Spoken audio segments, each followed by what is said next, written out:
Hey everyone! Today we are talking about the positives and negatives of RV living full-time. Somebody once told me, don't wear sunglasses in your videos because people can't see your eyes. Well, clearly they have not watched Casey Neistat. So you're gonna have to deal with my sunglasses because it's bright out here.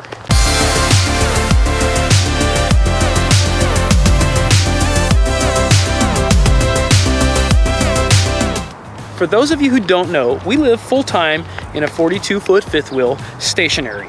So we go on vacations and we take it places occasionally, but most of the time we just live in it in one spot. Now, we're gonna go through some positives and some negatives, but I just wanted to give you some background on where we're coming from. We actually live in Northern California, so it's pretty expensive here. So the number one pro is living in a fifth wheel is way cheaper than trying to get a house in the Bay Area.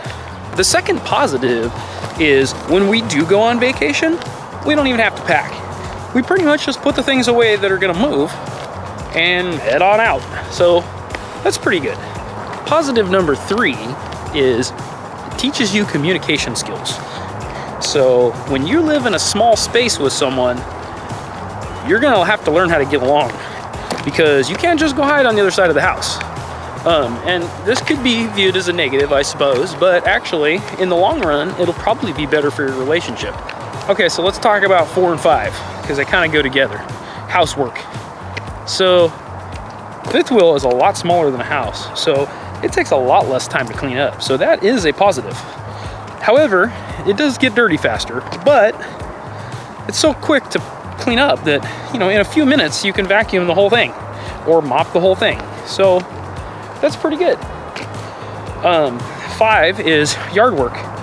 There really is no yard work unless you have it on property, but like where we're at, we're just parked somewhere and I don't mow any lawns. So that's pretty good. All right, so number 6. Number 6 is freedom. So if you don't like where you're at, you can move. You're not tied down in one spot. You could sell it, you could buy a different one. You kind of have some options. So hopefully you can make use of that if you need to. I think we're gonna be using this one for quite some time. Number 7 is you buy less stuff because you have nowhere to put it. So this can really help your budgeting because you're not just gonna buy dumb stuff and just fill up the garage with it because you don't have a garage. So hopefully that'll help you. Number 8 kind of makes a lot more sense in light of this whole Texas debacle with the power. If the power goes out, most of your stuff still works because your fridge is running on 12 volts and propane. Your lights are 12 volts, run on battery. We happen to have a generator, so we actually could pretty much do just about everything, whether we have power or not. You also have tanks to store water. So we're not really missing out on too much without power, at least for short term. I mean, I don't think I'd want to be boondocking indefinitely. However, in the short term, we're actually pretty all right. Number 9, and this is something I heard from somebody else, and I never really thought about it because, as you know, our first kid's on the way, but not here yet. But you get to spend a lot of time together because it's not like you're all gonna be in separate rooms or in different parts of the house playing video games and whatever, or however you do it. You actually are all together in one room pretty much. I mean, we do have a few different small rooms, but really, you get to spend all that time together. So all the time you're in the RV, it's family time. Our last positive, number 10, is if anything ever happens, we can just pick it up and move. And this would be like a natural disaster or anything. We saw this a lot in the Chico fires a few years ago, or whatever that was, Paradise, where people just hitched up their RVs and took off because everything was on fire. But if all your stuff is already in there, what would we lose, really? I mean, we're basically able to keep everything, so that's a positive in my book. All right, so that's the positives. Now, there are some negatives though, and I know a lot of people on YouTube are guilty of glamorizing this lifestyle, and I'm probably one of them because I really like RVing. However, there are some definite negatives. So let's get to those. Number one is, and we've talked about this a little bit in the positives, it's not a lot of storage space. So you might not be able to get the stuff you want to get, or you might not be able to stock up on food if you like to shop monthly, although we've cheated that a little bit and got a little freezer and stuck it underneath.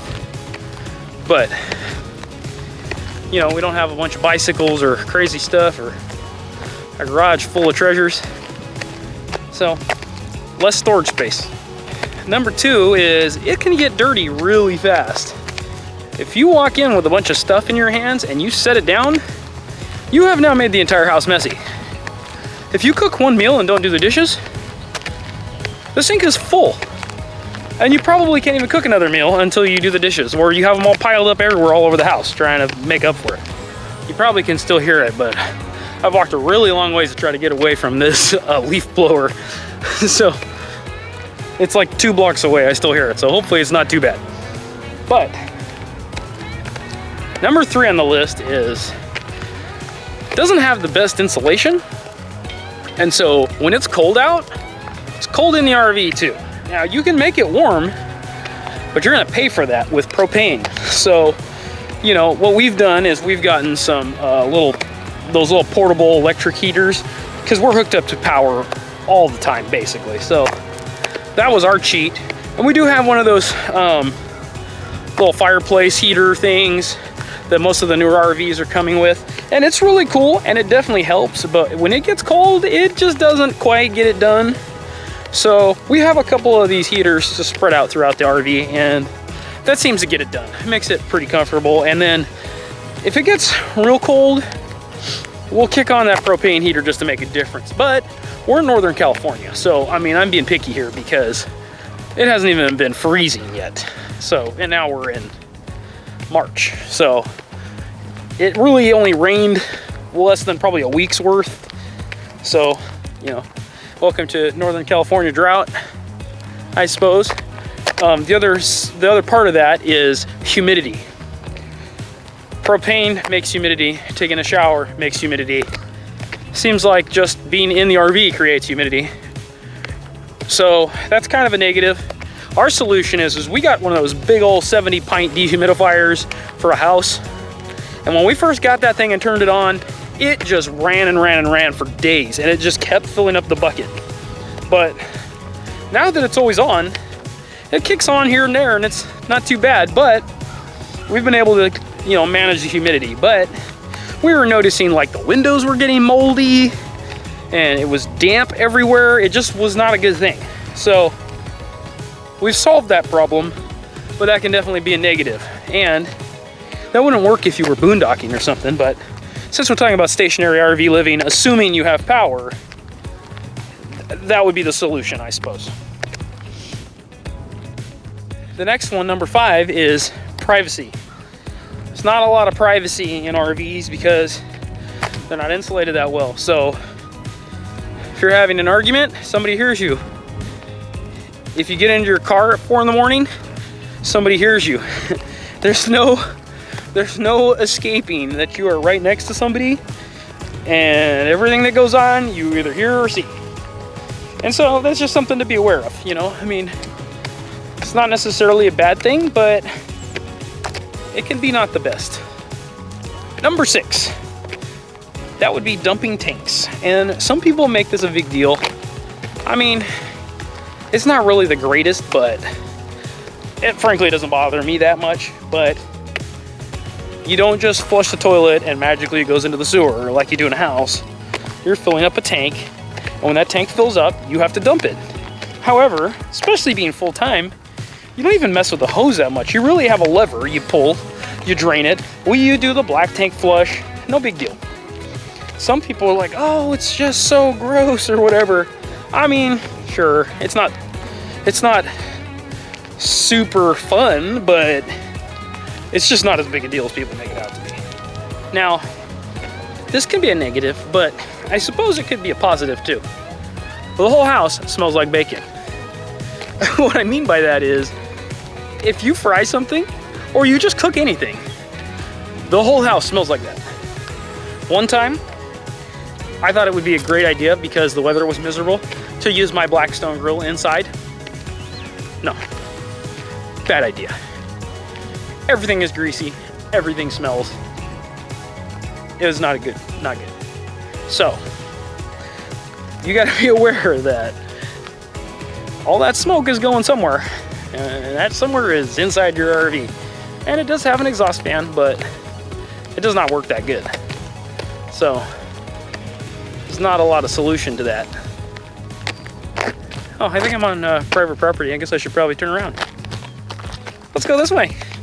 Okay, number 8 on the negatives is just one bathroom. So, I guess if you're in a tiny little house, maybe you're used to that. But most people have 2 bathrooms or more, I guess. But if somebody's getting ready, that's all there is. Now, of the 2 of us, I am definitely the bathroom hog. I get up in the morning, I take my shower, I do not come out of that bathroom until I am completely ready. But that means somebody's waiting for me all of that time. So if that's tough for you, it might be a consideration to make. Although there are plenty of RVs that have more than one bathroom. We just don't have one of those. Okay, number 9, no dishwasher. Now, I don't really care about this one too much because, to be honest, I've actually never used a dishwasher, so I guess I probably don't know what I'm missing.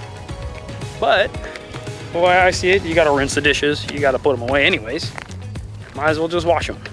So I don't find this to be terrible, but I know some people hate that. Although, if you buy yourself $1 million RV, then you can have a dishwasher, it'd be no problem.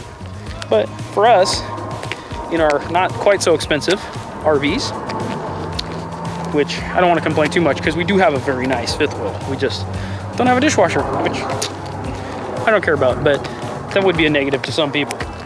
This is kind of an inconvenience sometimes, and that's filling propane tanks. So in your house, you're just hooked up to natural gas, or maybe you have an electric stove or whatever. In an RV, you have a propane stove, propane oven, propane heater, and we have a propane and electric water heater. So without propane, there's not a lot of cooking we're doing. And our showers can work just on electric, but doesn't work that great. So the challenge is if you run out of propane. Now, we have 3 20-pound tanks, so we're fine, and it's really hard to run out, but you do have to go fill that up at your local hardware store or RV place. Some rental places have it too. It can be a hassle where you're like, oh crap, I forgot to get propane this month, and we're out. Surprise, nothing works. Now I have to go get it right this second. So I try to be good about that, but sometimes I just forget. All right, this is the very last of the negatives, and that is laundry. Now, we are fortunate to have ourselves a very small washer. It's a Splendide 2100 XC. For all the RVers out there, you know what that is, because that's kind of what everybody has for some reason. It works fine. It's a combo, washes, then it dries.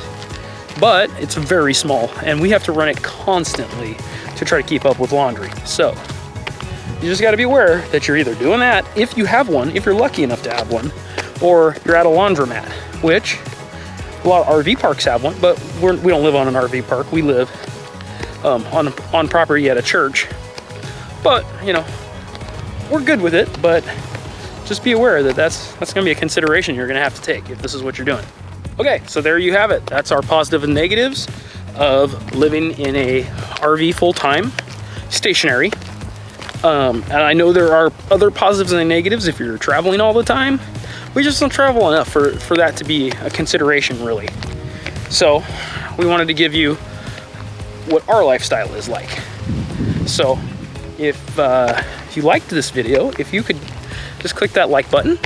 And if there's anything else that you're thinking of, I would love to hear it, and leave that in the comments and we'll be sure to respond to you. See you next time.